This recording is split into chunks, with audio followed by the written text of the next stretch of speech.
everybody, it is the Lawn Gnome, and welcome to the 5th episode of this year's very special segment, 007, A Bondiful Year. And today we're going to be taking a look at the 1967 James Bond film, You Only Live Twice, of course with Sean Connery reprising his role yet again. He is asked to take on a mission which involves tensions between the United States and the Soviet Union. I mean, it's during the Cold War, how could you not expect that?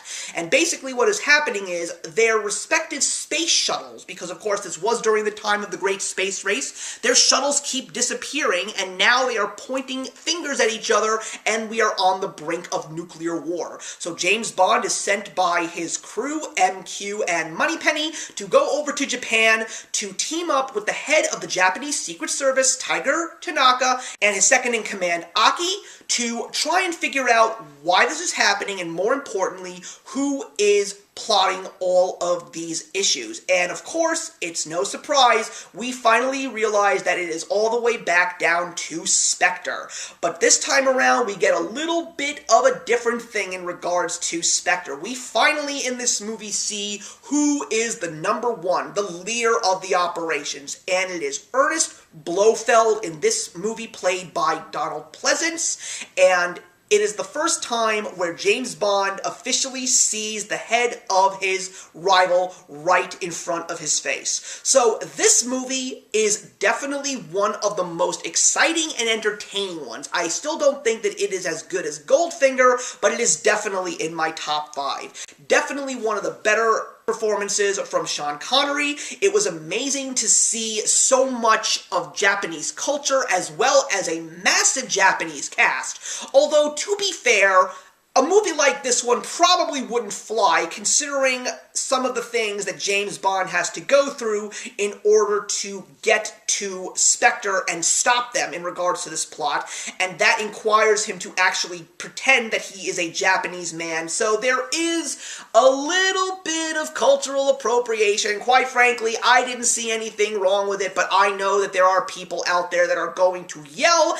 and say, boycott James Bond, this is absolutely awful. Guys, it's a movie, it's not meant to offend.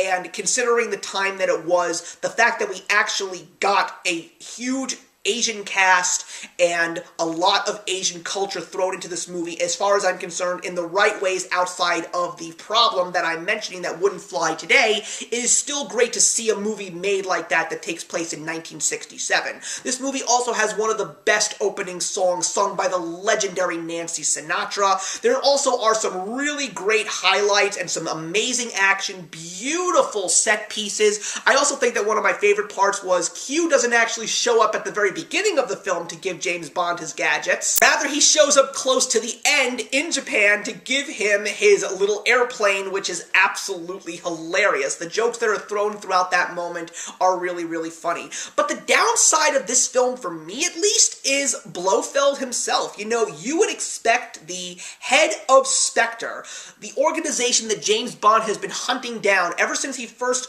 heard about them in the first Bond film, Dr. No. This character was very lifeless, there really wasn't much depth to him, he really didn't come off as a very threatening villain. But then again, he did have a white, fluffy Persian cat, and that doesn't really seem intimidating. But the makeup job was good, but the acting itself really not so great. Truth be told, I really thought that James Bond was just able to give him a little flick and he would have, like, flew 15 miles from James Bond's fingers, because he just didn't seem to be one of the strongest villains. But that doesn't make the movie any less good that it is. It definitely is one of the more fun James Bond movies, definitely one of the best Sean Connery James Bond films, and I would highly recommend that you check out this movie because it really does fit beautifully with all of the James Bond films. And you know something? I'm glad after seeing a movie like Thunderball, which really didn't live up to my expectations, this one, while I didn't really have as many expectations, but I know it happens to be a fan favorite, it really was one that I appreciated and I enjoyed watching it. So I'm going to give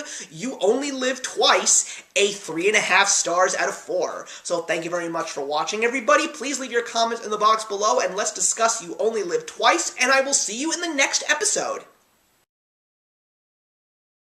Hey, thank you so much for stopping by my channel today. If you're new here and want to see more of what my channel has to offer, please click on the link to my last video, or hit that subscribe button to be kept up to date with all of my uploads. Content of all sorts is posted here quite often, so trust me, you do not want to fall behind. I will see you in the comments, and actions speak louder than words.